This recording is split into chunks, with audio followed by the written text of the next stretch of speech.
Well, and I was going to say, I think he's going to dig in his heels. I mean, he strikes me as the kind of person that it doesn't matter what anybody says, that he's going to continue to dig in his heels. And let's not forget that he got into office in the wake of scandal. Right. Because there was a lot of scandal before he even got in there. Money. It wasn't hard to money that was missing. There's money that's still owed to the county that hasn't been paid back to the county. So, you know, I don't know that there were big or small shoes to fill, but they certainly were unethical shoes to fill. Did you ever hear her, Carla Villa? We interviewed her right after she became the chairman.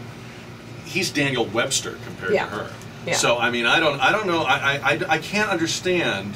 Other than just political parties are not the place where thinking, reasoning people go, and this is what's left when you take the reasoning, thinking people out of the mix. These hacks are the ones that are left to run the show. That's all I can think of. Why is that, though? Why is it that... Because if you're thinking things through, you realize I don't belong in a political party. They're both they're both just lost causes. Well, and, you know, and I think the other thing in being the head of a party, whether it's the Republican Party or the Democratic Party, Joaquin, you can weigh in here too. I mean, typically, if you're going in there for the right reasons, it's a lot of work. It's a lot of sacrifice, and so I don't know that politically astute, really intelligent people or whatever are willing to make that sacrifice to be able to do it. So as a result, I think you get people that are gadflies, you know, who head up the parties, and it's really unfortunate because we could use some really smart people in those positions. Well, I think a lot of times too, you get people nowadays who come out of college and their thing is to be in politics. That's what they want to do. Where a long time ago, people would feel like it was their duty to be in politics, and they would come into it much later in life. Well, nowadays you build a business, you become successful at something. That's your life. Are you gonna leave your business to run it to do something else? And a lot of times people don't want to do that. So is it hard to get good people to do these jobs? Oh yeah, absolutely. I mean, remember, it's a completely voluntary thing. Mm-hmm. So we should be grateful for him then. That he's put aside his successful career to do this. I'm speaking. Whatever that was. There is one more thing I want to add. I spoke to one of the precinct chairs for the Bexar County Democratic Party, Precinct 1, and her name was Marianne Ramos. Not sure if there is a relation there, but she says that Dan Ramos has not made the last two meetings for precincts, which was the February and March meeting, so he has not attended when he's normally supposed to attend. Well, it doesn't sound like he likes anybody else, so he probably doesn't want to be at the meeting. You have to be around those termites. Yeah, you know, now apparently there's even a bill. Is this correct? There's a bill in the legislature? That's right. I think Representative Trey Martinez-Fisher has a bill that would make it easier for I'm not sure if it's somebody at the state level or the local folks to remove the county chair for the parties. Is it wrong for me to hope that he hangs in there a long time? I just it is. It's a great soundbite. It's I'm sorry, I'm not ready to leave the party that is Dan Ramos. Just Joey, you should interview him every day. Please do. Go call him right now. See what is he going to be on Gang of Four next week? Oh, that would Forget be cool. Gang of Four. I want him in here alone. Yeah. Gang of One. I just want to pick his brain about all kinds of things. You know, did the Japanese people deserve the earthquake? And I mean, just run him through all of these things. You know, let's probably say yes. Let's really talk about it. Anyway, that's the story there. We're back with more Gang of Four. Joey, thanks for coming in. It's 10:44 on KTSA. Yeah, you're absolutely right about that. Also, Chad Benson, our KTSA talk show host and production director, and State Representative Joaquin Castro is here. All right. She's back in court this week, the dethroned former Miss San Antonio. You know, I'm tired of it on the one hand, but on the other hand, it's another cast of rogues. You know, there's nobody likable here. These pageant people are revolting. They're contradicting themselves. She's fat. She's not fat. We never said she's fat. I mean, it's just, you know, take a listen to this. This is unbelievable.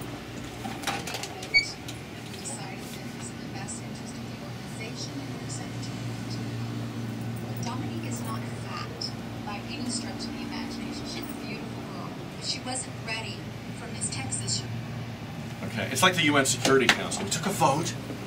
We considered all the alternatives. There's a lot of drama. Come on. Drama queens. Mm-hmm. Yeah, and you know, I just think this juxtaposed to the whole we're worried about teenagers and body image, and it's all a bunch of baloney. You know, it's all just talk, and there's no way to really. I don't know of anybody who's kind of rooting for one side or the other here. I guess am I right in saying she's probably pursuing this because underneath all of this controversy, there's some money Well, yeah, there is some money to go to school. Yeah, I mean, That's what she really wants, right? I talked to somebody the other day who said that she's going to be on Oprah. I mean, she's received an incredible amount of media attention associated with this. It was on Inside Edition. I mean, I've just been amazed at the kind of publicity this whole thing has received. And so, to a certain extent, I'm sure she's eating it up. I mean, She'll definitely look skinny next to Oprah. Everybody's got your 15 minutes of fame, associated with it. But Yeah. That's just wrong, Jack. I'm sorry. But, You I said mean, she's eating it up. but- I didn't say that. Yeah, no pun intended. But Jack, it's an ugly business, okay? Pageantry. Beauty is an ugly business? Pageantry, Oh, pageantry is an ugly business. I mean, Were you ever in a pageant back in the day? I was a Miss Fiesta. Yes, you told us that. That's yes, right. I was a Miss Did Fiesta you win? way back, and when I was 19 years old. Yes, but you know what? I will be honest with you. Miss Fiesta is a nice pageant, okay? There's no bathing suit competition. No. You portray a woman in Texas history. I mean, Was your sash always clean? My sash was always clean. That's That right. was my favorite Yes. the complaint that her sash was dirty. And the other thing that I started to realize after a while was one of their criticisms was she was often late to events. I've emceed I don't know how many events where various beauty queens, pageant queens have been supposed to show up and be a part of it. They're always late. They're always late. You're That's not always good. waiting for them. That's nothing new, A beautiful woman is worth waiting for. In fact, that's how you know they're a beautiful woman. They make you wait a little bit. So if they're early, you're like, If they're early, yeah. didn't win. Don't you think Marilyn Monroe is probably late a lot? I'll bet she was late a lot. Yes, I bet she No, was. She so- still is. And she's very late now. Joaquin Castro, what is going on? What are the prospects for this bill to give concealed carry permit holders the right to carry on college campuses? I think that it will probably pass.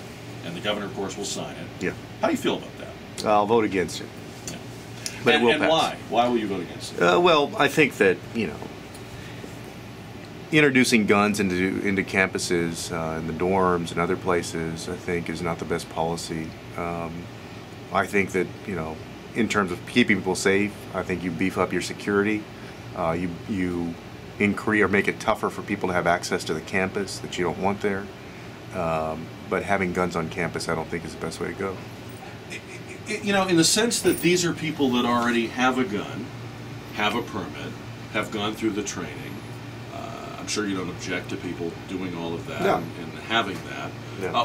Why, if it's all right for them to be out there in our society exercising these rights responsibly, why isn't it okay to do that on a college campus, which is part of the community? Sure, and I think that's a fair question. I mean, I would say because it's a shared space. You have people living of, different backgrounds, different beliefs, everything living in very close quarters, going to class, studying, eating in very close quarters. And I just think that, that the security should be left to the security forces of the campus. Couldn't you say that Well, in an apartment yeah. complex or a... But what happened at Virginia Tech? I mean, they had security that was there. Some guy went crazy, started shooting people. but I just feel like this is a difficult topic for me because I have small children, and when they get older, do I want them carrying a gun or whatever? But I'll be honest with you. If I send them away to college and some kook goes crazy, and they've gone through a handgun weapon course and they have the ability to be able to protect themselves and other people around them, I'm all for that. And the other thing is, too, I think we always think that everybody who goes to college is 18 years old. What if I'm a 35-year-old man who goes to college and I want to have my concealed carry just like everybody else? I may not live on campus, but I go there. Should I not have the right because of, that people fear, well, everybody there is going to carry. It's going to be 18, and they're going to be drunk, and they're going to be out shooting everybody. No, that's just not going to happen. I think, like you said, apartment buildings, people. I mean, if I go to a mall, I'm sure there's somebody who's got some concealed carry in there as well, and there's all kinds of people from different backgrounds, different ethnicities. We're all sharing the same space. It's no different than, going to a college I'm campus. sure if you go to the grocery store, there are people that are carrying. I hope so. Well, I love about remember, Texas. I think in college campuses you also have people that are 17, 18, 19. And what you're describing is more akin to a community college experience or a commuter school experience where people come and go. We're talking about University of Texas at Austin, Texas Tech, Texas A&M that have these huge dorms. It's a totally different scene. They say only 7% of license holders are between the ages of 21 and 25. Mm-hmm. So as Chad is saying, this primarily would apply to people that were older. Right. I can't imagine that it would be a very large number or percentage of people. I mean, this isn't even going to be on the radar for most college students.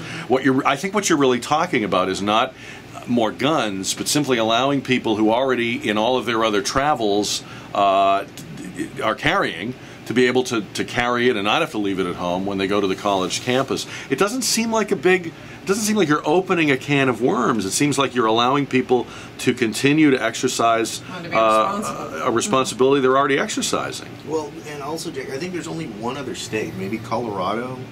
I think it's one other state that's actually done this. I can't imagine that, I can't imagine that folks that are thinking of sending their kids to Texas schools from out of state are going to be excited about introducing or having their kids come here to UT or to A&M when we allow guns on campus. We'll keep it very quiet. Okay, yeah, but I mean, don't put that in the picture. I just don't think it's going to be a Wild West shootout. I just don't. I think the thing is we're painting it that okay, guns. We can carry guns on campus now. That every kid's going to go out the next day and get a gun. I think very few, if any, will actually go through the process to get it. And you talk about more security. How much security can you have to not let people on the campuses? These campuses are huge.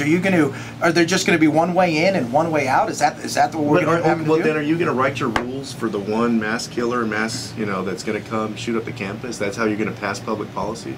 I mean, I don't think that makes sense. Also, I mean, practically speaking, we've heard from people that were the Virginia Tech massacre that it's going to be very difficult if somebody starts spraying you with a gun to pull out your gun or get it out of your backpack and actually shoot back. I mean, the chances of that happening, I think, are fairly small. Well, I'll take my chances. Yeah, while I'm cowering behind my backpack, I'd like to have some. But the thing is some option. He went from room to room to room. Right. People in the other room had to know, okay, somebody's coming. They've obviously got a gun. I've got time to prepare myself for this. It wasn't like he lined everybody up and shot them right then and there. Right. I think, and you want my chance to defend myself. I think that's only fair because why shouldn't I? If this guy has the chance to go and kill me, I should have the chance to defend myself. And no matter where I am, if it's a public place or not, I should have a chance to defend myself. All right, it's Gang of Four for a Friday. It continues after the news at 11 on KTSA.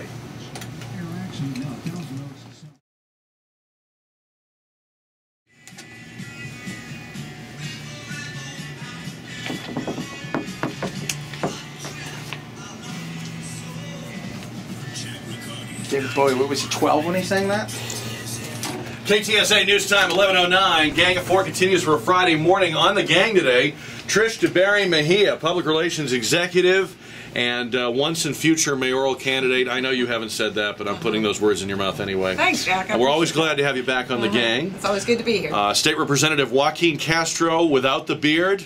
That's right. Is with us, busy from slaving over legislation in the Texas legislature, and Chad Benson, our production director, KTSA talk show host, and the guy you'll be hearing at noon on ESPN 1250 The Zone. He's got all of his brackets with him. Your brackets are showing, by the way. You might want to... Yeah, my brackets are showing. It's cold in here. So look, this week we had a tragic drunk driving death of a San Antonio police officer, followed by a judge letting a guy who had, while drunk, killed a neurosurgeon get out of jail after 5 months of a 10-year prison sentence. We seem to be having a problem sorting ourselves out on drunk driving. There's more and more of it in San Antonio. The numbers just keep going up and up. There was an incident the other day where a police officer had pulled over a suspected drunk driver, and another drunk driver ran into the scene. I mean, they're like showing up in clumps now. What I was saying on the show this week is I think we've turned this into a war on alcohol, which is failing, just like the war on drugs has failed. And instead of criminalizing the content of people's blood and trying to prosecute people before they've actually committed a crime, maybe we should simply have shock sentencing for people that actually do get into the accident, because the threat is not what's in your blood. The threat, the crime is when you harm or kill another person while driving. But no one can wrap their mind, politicians can't wrap their mind around that idea. They think we want enforced blood draws, rolling roadblocks, more public service announcements. In other words, they're promising us more of all the stuff we've been doing for 30 years that isn't working. Or is it? Is it working?